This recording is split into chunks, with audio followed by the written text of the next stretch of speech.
Welcome to the show. I'm Evan the Juggler, and this episode we're going to be talking about hats, because I'm a juggler of many hats. Literally. And figuratively. I wish I didn't have to sometimes, but in order to be a juggler for a living, you have to be good at juggling. Literally. And figuratively, like life and things. This means you have to be a performer, an artist, a juggler, a filmmaker, a content maker, a producer, a manager, an agent, a circus performer, and most importantly of all, you have to be perfect. Well, not really perfect, but it sure feels that way because if you drop, people are usually a little bit more disappointed. It also feels that way because I can drop figuratively with the whole social media side of my job. Because social media, if you make a video that's slightly less engaging, they will let you know immediately by dropping your views.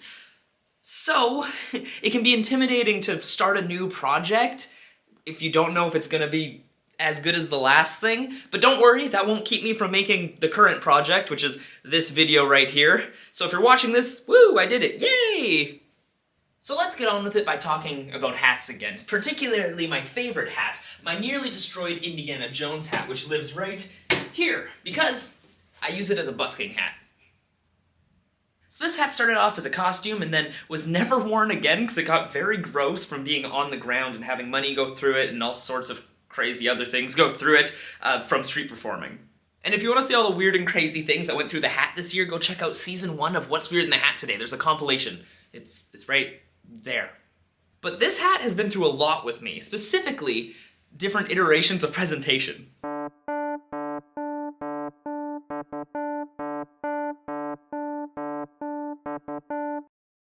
So this is the first hat of the many, many hats, the street performing hat. Actually, my first hat, well, that I used for street performing, and the only hat that I actually really like to use for street performing. Mainly because they get gross, like really fast. This next hat is also a street performing hat, but it actually goes on your head and won't expose you to millions of germs. It is my prop drop hat. I block printed this patch myself and then like sewed it onto this random purple baseball cap, and I think it turned out really good. It even has a Canada flag on the back. I forget what brand it actually was, and prop drop's cooler, let's be honest. I used this hat for every single day of non-costume street performing this year, even though I have a whole lot of other baseball caps. Here we go.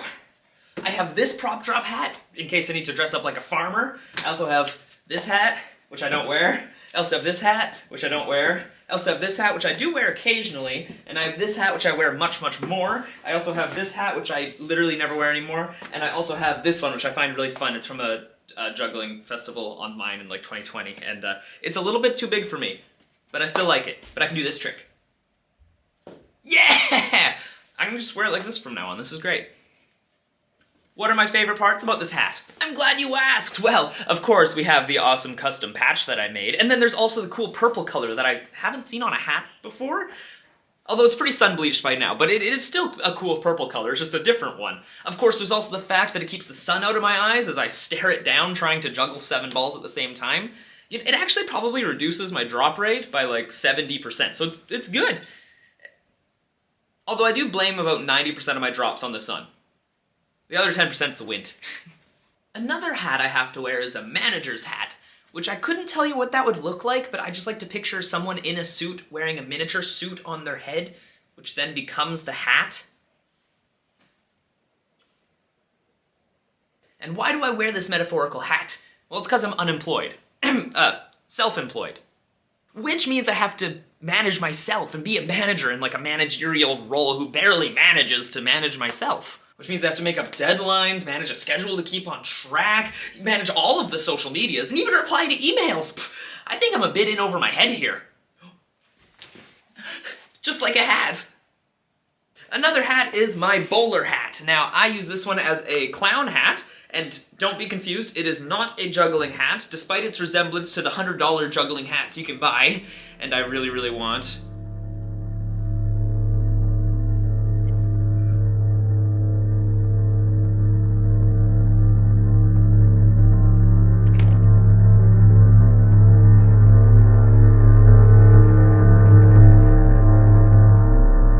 Look, I just can't do it. It's too much right now. Maybe in a few years. Yeah, I'll wait for a few years. That's what I'm gonna do. This was actually a purchase from a Halloween store, but it kind of works the same. Not quite as easily, though. And this is what I like to call a costume hat. Now, I do have a few of these, especially the prop drop one that I used to perform at the local orchards. But come on, this is the best one. Is it a hat or is it a bowl? You'll never know. That's as good as it's getting. Let's talk about another metaphorical hat, the advertiser's hat, or marketer's hat. They kind of go together for this. But basically, I've noticed recently that anyone who is self-employed has to be really, really good at advertising and marketing themselves by themselves, which is really hard. I did actually take one marketing class in university, but let me tell you that did not work for me. Mainly because it was a completely online class, and every single project for grades was a group project, so you've never seen these people in your life. And you were stuck with the same randomly assigned group the entire semester. I've never seen that before. And once I realized nobody was working on that first project other than me, I dropped the class. Because I was not dealing with that. And the funniest part is that after I messaged in the group chat, like, hey guys, I'm dropping the class, they all went, oh no, oh darn, and then they never kicked me from that group chat, but it was never used again. So all I can assume is that I dropped, they went, oh no, and then they also dropped the class. Inspiring jugglers everywhere. To be fair, they probably just made a new group chat, but I like the funnier version better. It makes me happier. I think this more testifies to the unreliability of what you'll learn in a university course than the importance of advertising and marketing in the entertainment industry. But for me, they both have the same amount of guesswork going on, because you know what they say, come on, D's get degrees, and advertising gets some clicks sometimes, so go check out the Patreon. Thank you. Seriously, the Patreon's only $5 Canadian a month, and it's filled with all sorts of exclusive videos that I'm working on all the time, like the monthly blooper reels. We've got behind the scenes of the current project, which right now is the Rated R Act. We even have TikToks that were too raunchy for TikTok and keep getting taken down. So go check it out at patreon.com/EvanTheJuggler and help support the channel. Once again, that is patreon.com/EvanTheJuggler. And now, on with the show. Actually, let's try something different. Let's try some magic tricks by Evan the Magician. Observe as I take the juggling ball and put it into the hat. Suddenly, it becomes the end of the video. No, wait, that can't be right. I haven't even said, thanks for watching or anything. Oh, here, how about we just put that back in there and let's try a different magic trick. That'll be better. I'm not ready for it to end yet. Here, how about we take the cards, random deck of cards, we put it into the hat, we give it a good shuffle, and you're just gonna reach in there and pick out any card you want. Go for it. Any day. Oh, I guess I'll do it for you. Here we go. How about we choose the... No!